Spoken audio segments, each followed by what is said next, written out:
Hello everyone, my name is Anthony and today I'm going to show you how to find different chord variations and positions on the ukulele.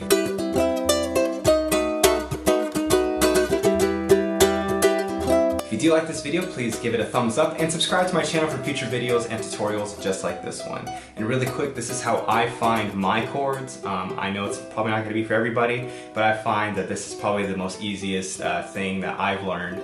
That I've personally learned myself, and I just wanted to share with all of you. So if you guys are ready to go ahead and get started, let's grab our ukuleles and let's begin.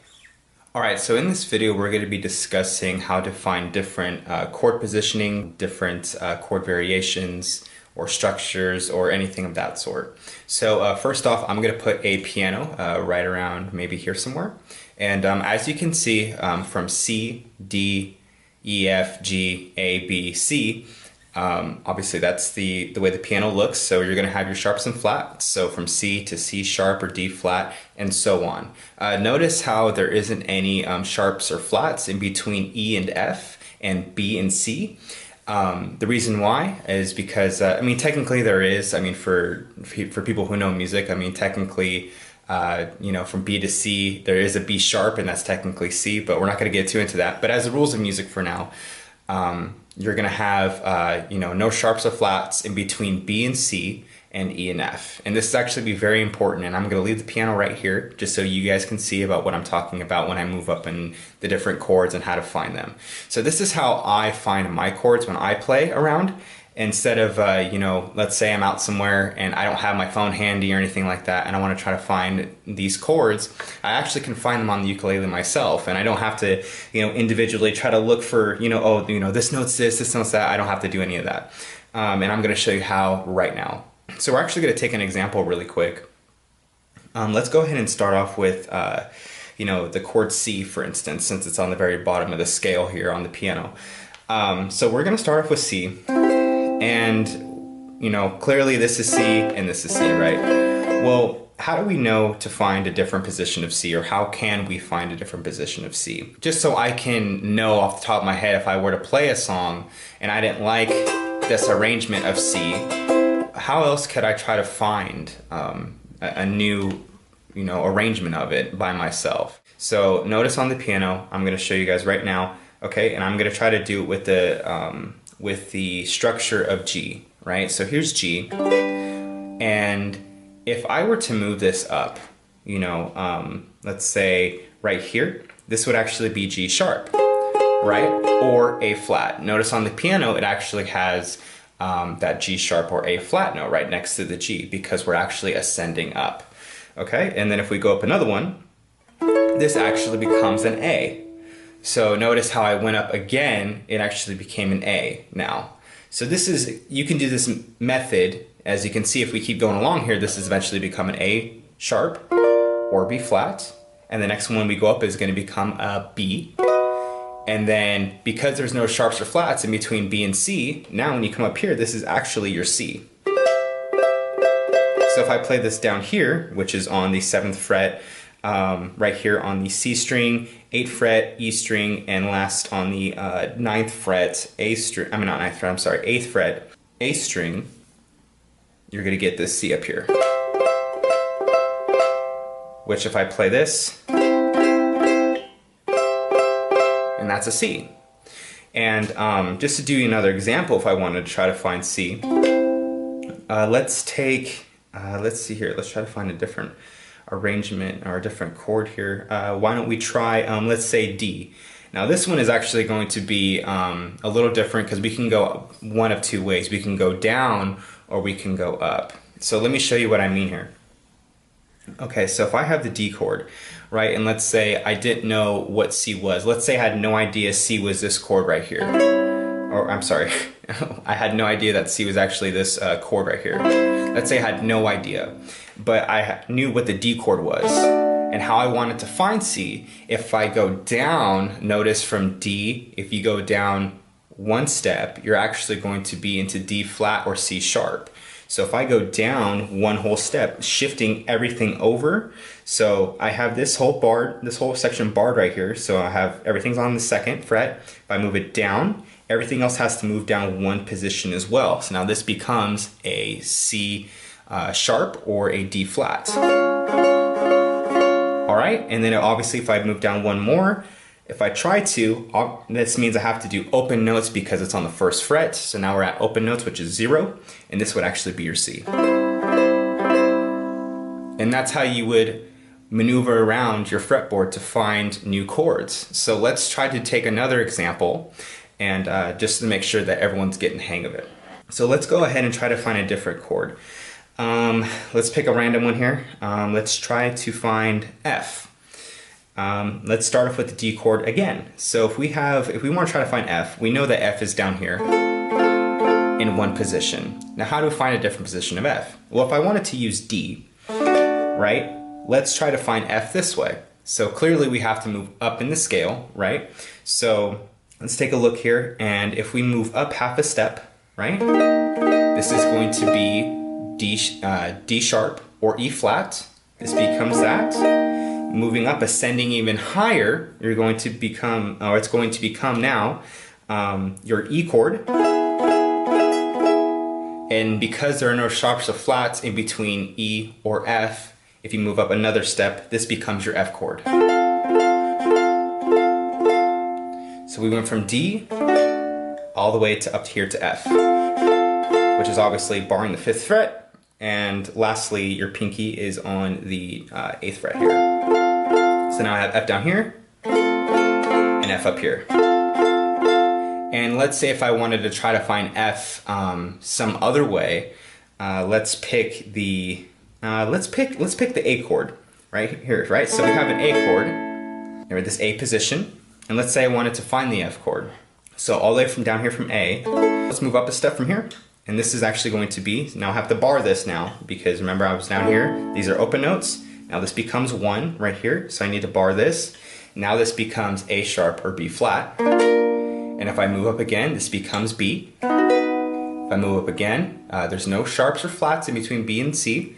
So now we have C right here. And then if I move up again, C sharp or D flat. Once more, this becomes your D chord. So remember we had D down here, and we have D up here, but we're looking for F, so let's keep going. So then we're gonna move up again, right here, E flat or D sharp. Move up again to E, and because there's no sharps or flats in between E or F, you have now found your new F chord right here. So now you know 3 positions right here from this F, right here, and then lastly your F right here. So this is a good way and a good tool that you can use to find any chord variations on your ukulele without necessarily looking up online. And you know, if you want to make your songs more interesting, you actually can take any chord position. So like, let's say by positioning, I mean you could take the G position and just move up and ascend or descend, depending on where you're at in the fretboard here, to find any other positioning of chord to help you make your songs a little more interesting. And let's take another example, just so I'm not losing anybody. Let's do a minor chord now. So I know that this is A minor, right? And let's say I wanted to find a different form of D minor, right? Which I know is this chord right here. Okay, this is D minor, open on the A string, E string's on the 1st fret, and the G and C are both on the 2nd fret, which is a D minor. Now, I could play a D minor here, but I wanted to make it a little more, sound a little different, right? So how do I do this? Well, I know that this is A minor in this position, okay? And let's say I wanted to find a D minor. Well, we need to ascend on the fretboard, so let's go ahead and look at our piano. We have A minor, right? And don't pay attention to the minor. We're just really paying attention to the alphabetical part of the chord. I understand there's no A minor chord or note on the piano, but it's okay. We're only paying attention to the actual alphabetical letters because this actually correlates to everything. Everything from C and B, there's no sharps or flats, or F to E, E to F, there's no sharps or flats, but everything else has a sharp or flat in between, and that's how you ascend on the ukulele to find these notes. That's the same rule applies when going up or down the fretboard trying to find these different variations. So once again, if we're trying to find D minor, and we're right here on the A minor chord, and we know that this is D minor, we're trying to find a different position, so let's go ahead and ascend up.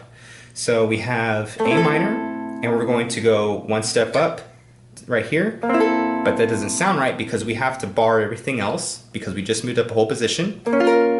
So this becomes now an A sharp or B flat minor, and we're going to move up again. This becomes B minor, and then from B to C, no sharps or flats, C, and then to C sharp right here, or D flat. And then of course now the last note that we're going to hit is going to be your D minor, which is right here. Because we moved up from C sharp or D flat, up one to your D minor. Then you have D minor down here, just like that. So I hope this video was a good help. I understand that we kind of jumped into some music theory that should be more explained and elaborated on. Once again, if you guys do need help, please leave a comment below. And really quickly on the piano, just remember that just use the tool as far as no sharps or flats in between B or C or E and F, and everything else you're going to have a sharp or flat in between. This is actually a great tool that I use to find all my chords. I don't sit here and try to pluck out individual notes. Sometimes I do have to look online, not all the time, but if I know this method, it actually helps songwriting a little easier, become a little easier. And same thing with trying to do my instrumental arrangements. If I'm trying to look for, let's say, a G chord, I know that this is also a G, so I'm able to automatically identify that because I know that D is right here, and that this is a D sharp, E, E sharp, or actually, which is an F, I'm sorry, F, F sharp, and then G, right? So this is a G, and I use that method to find the G. Of course you can Google it, but if you don't want to waste time Googling, like I said, if you just want to kind of practice on your own, just that way when you're out and about. And actually this is a great tool. If you're in a band or anything, you can use this on guitar or bass or anything like that. If you're out trying out for a band, or maybe you're trying to come up with a song with your band, you know, you don't have to be like, oh, well, what's this chord? You know, how would I find this chord? That's actually how you can find these different chords. I mean, that's not even for variations. I mean, you can use it for different chords too. Like, let's say I didn't even know how to play like a B chord, right? But I knew that this was A, right? I didn't know how to play B. Well, if I go up, you know, right here to A sharp or B flat, now I know that this is a B. So if the band says, okay, yeah, next is going to be a B chord, I mean, you can just sit there and pound it out, and then now you know that this is a B chord, right? Obviously, if you're in the correct capo or whatever, you know what I mean? Like if you're on capo 3 and they say it's a different chord, well then now you got to do a little bit of homework on where it's actually at and then put the capo on. That's a whole different story. But for everyone else, you know, this, you know, looking to just really grasp on how to find different variations or how to find chords yourself, this is actually a great tool, and I use it all the time. So I hope this was a big help. If you do like this video, please leave me a thumbs up and subscribe to my channel. And if you have any questions, comments, or concerns, please leave that in the section below. And I hope that you guys found this video a huge help.